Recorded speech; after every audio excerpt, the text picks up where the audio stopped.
안녕하세요. 실용적 언론 보도 메디컬처 타임스 2월 13일 오늘 뉴스 시작하겠습니다.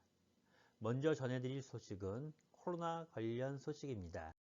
오늘은 다행히 추가 확진자가 없는 가운데 12일 우한에서 3차 전세계로 입국한 교민 중 증상을 보여 긴급 이송됐던 우한 교민 5명과 어린 자녀 2명이 모두 음성으로 판명났습니다. 이들 모두 경기도 이천 국방어학원으로 격리 수용, 앞으로 잠복기 14일간 생활하게 됩니다. 10일 오후 2시 현재 한국 내 코로나 바이러스 감염자는 28명 중 7명이 완치 판정 후 퇴원했습니다. 현재 감염자는 모두 21명으로 1명을 제외하고는 다행히 경증으로 알려졌습니다. 이번 정부 당국의 초기 대응에 대해서 저는 유효했다고 생각합니다.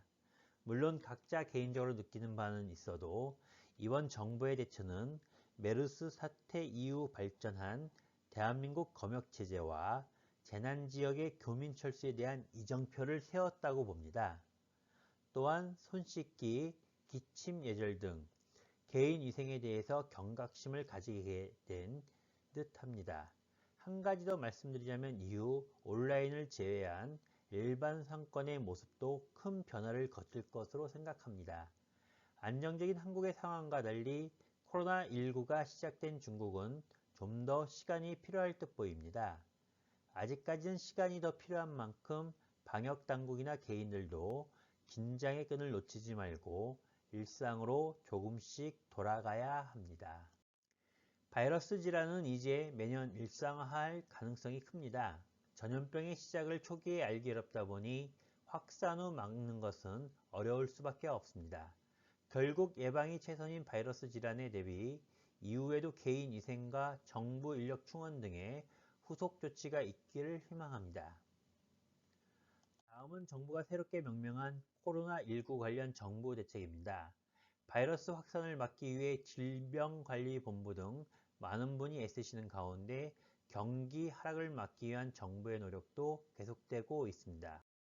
먼저 정부는 수급이 불안정한 마스크 관련 원부자재의 원활한 수급을 위해 공동구매를 추진합니다.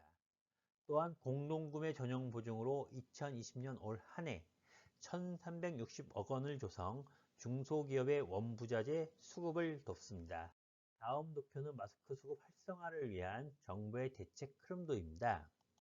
둘째로 긴급 경영 안정자금 250억 원과 기술보증 1,050억 원 등을 지원합니다. 지원 대상 업종도 관광업, 해상운송 관련업, 자동차 부품 제조업 등으로 확대했습니다.